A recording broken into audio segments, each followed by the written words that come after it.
చైతన్యరథం వీక్షకులకు స్వాగతం, నమస్కారం. ఈరోజు సాక్షి పత్రికలో విశాఖ ఉక్కు ప్రైవేటీకరణ అంటూ అసత్యపు వార్త రాశారు. ఆ వక్రాక్షి నీచంగా రాసే నీతి లేని రాతలు అలాగే ఉంటాయి. అసలు వాస్తవం ఏంటంటే విశాఖ ఉక్కు ప్రైవేటీకరణ బీజం వేసింది ఎవరు? జగన్ సర్కార్ మౌనం వల్లే ప్రారంభమైంది. అవునా కాదా? ప్రస్తుతం కూటమి ప్రభుత్వం దాన్ని ఆపే మార్గంలో కార్యాచరణ ప్రారంభించింది. సాక్షి వ్యాసం నిజాలు కాకుండా రాజకీయ పక్షపాతంతో ప్రజలను తప్పుదోవ పట్టిస్తోంది. విశాఖ ఉక్కును ఎవరు అమ్మారు, ఎవరు కాపాడుతున్నారు? ప్రజలను ఇంకా మోసం చేసే ప్రయత్నానికి దిగజారటం శోచనీయం. విశాఖ ఉక్కు ఆంధ్రుల హక్కు, తెలుగు ప్రజలకు గర్వంగా నిలిచిన ఓ ప్రతీక. కానీ ఈ ప్లాంట్ భవితవ్యం ఆనాడు జగన్ రెడ్డి పాలనలో గందరగోళంలో పడింది. సాక్షి పత్రిక ప్రచురించిన వ్యాసం ప్రకారం కూటమి ప్రభుత్వం ప్రైవేటీకరణకు అడుగులు వేస్తోందట. నీతి లేని సిగ్గుమాలిన రాతలు. అయితే అసలైన ప్రశ్న, విశాఖ ఉక్కుకి ఆంధ్రప్రదేశ్ ప్రజలకి ప్రైవేటీకరణ వెన్నుపోటు ఎవరు పొడిచారు? వాస్తవాలు తెలుసుకుంటే సాక్షి వక్రీకరించిందే గాని నిజం కాదని మీరే చెబుతారు. ప్రారంభించింది ఎవరు? ఆనాడు జగన్ రెడ్డి ప్రభుత్వం మౌనం ఎందుకు? 2021 ఫిబ్రవరిలోనే కేంద్రం అధికారికంగా ప్రకటించింది విశాఖ ఉక్కు ప్రైవేటీకరణ చేస్తామని. అప్పుడు అధికారంలో ఉన్నది జగన్ ప్రభుత్వం.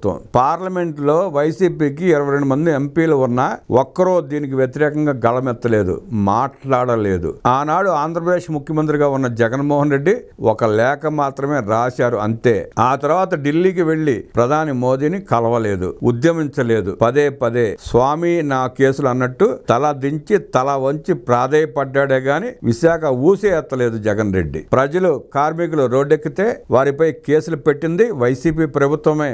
వీధుల్లో ఉద్యమిస్తే, గేట్ల దగ్గర నిరసనలు చేస్తే పోలీసులు వారిని లాఠీలతో తరిమారు. ఇలాంటి అప్రజాస్వామిక పనులు ప్రజల పక్షం వహించే ప్రభుత్వం చేస్తుందా? ఇప్పటి వరకు అనుబంధ విభాగాల ప్రైవేటీకరణ జరుగుతోందని సాక్షి రాస్తే వాస్తవం ఏమిటంటే అవి జగన్ హయాంలోనే ప్రారంభమయ్యాయి. Raw material handling, sinter plant వంటి కీలక విభాగాలు 2021-22 నుంచే ప్రైవేటు పార్టీలకు అప్పగించడం మొదలైంది. ఇది కేంద్రం ఒత్తిడి కింద జరిగినా రాష్ట్ర ప్రభుత్వం దానిని ఆపేందుకు ప్రయత్నించలేదు. ఎందుకు చేయలేదంటే అవినీతి కేసులు, ఈడీ, సిబిఐ వ్యవస్థలో ఒప్పందాలు, ప్రైవేట్ కాంట్రాక్టర్లకు నెమ్మదిగా తలుపులు తెరిచిన కారణమే. విజయ్ టెక్నో, జిందాల్, మెకాన్ వంటి సంస్థలకు లాభదాయక విభాగాలు అప్పగించింది వైసీపీ ప్రభుత్వం హయాంలోనే. ఇప్పుడు కూటమి ప్రభుత్వం ఏం చేస్తోంది? ఇప్పుడు కొత్త ప్రభుత్వం అధికారంలోకి వచ్చింది.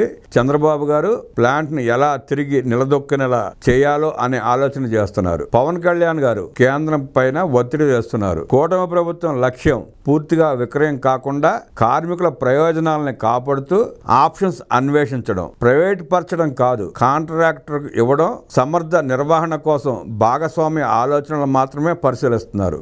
కేంద్రంతో చర్చలు మొదలయ్యాయి. సత్వరం ప్రజలకు క్లారిటీ వస్తుంది. ఇది సాక్షి చూపించినట్టుగా వెన్నుపోటు కాదు, పారదర్శక పాలనకు తొలి అడుగు. అసలు మోసం ఎవరిది? ఒక్కసారి వెనక్కి తిరిగి చూస్తే ప్రజల్ని మోసం చేసింది ఎవరో అర్థమవుతుంది. అనకాపల్లి మాజీ ఎంపీ ముత్యాల నాయుడు ఉద్యోగుల ఉద్యమాలపైన చేసిన అపహాస్య వ్యాఖ్యలు ప్రజల గుండెల్లో ఇంకా మంటలు పుట్టిస్తూనే ఉన్నాయి. అధికారులపై కేసులు పెట్టింది, మౌనంగా మిగిలింది. కేంద్రం ముందు చేతులు జోడించి తిరిగింది. ఇది జగన్ రెడ్డి ప్రభుత్వ హిస్టరీ.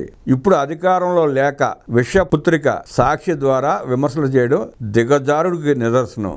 బొంగమూతి పెట్టినవాడు ఇల్లు కాలాక గజ దొంగ ఎవరన్నా అని అడగడం లాంటిదే జగన్ రెడ్డి ఈ ప్రయత్నం. ప్రజల మద్దతుతోనే ప్లాంట్ పరిరక్షణ.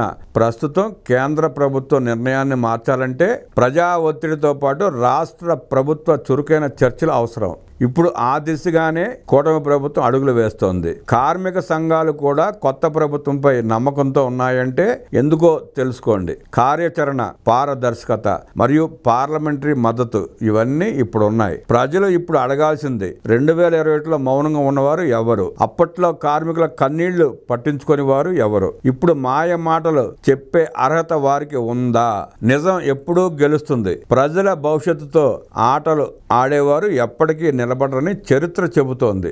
విశాఖ ఉక్కును కాపాడే బాధ్యత ఇప్పటికీ చంద్రబాబు పవన్ కళ్యాణ్ నాయకత్వం సీరియస్ గా తీసుకుంటోంది. ప్రజల మద్దతుతో, పార్లమెంట్ ఒత్తిడితో కేంద్రానికి వాస్తవాలు తెలియచేస్తారు. కానీ ఒక విషయంలో ప్రజలు అప్రమత్తంగా ఉండాలి. సాక్షి వంటివి అవినీతి మూలాలను కప్పిపుచ్చుకోవడానికి అబద్ధాల వ్యాసాలతో చిందులేస్తుంటే మీరు ఆలోచించాలి. నిజం ఎప్పుడూ గెలుస్తుంది. మీ మద్దతు దేశ భవిష్యత్తుకు బలం.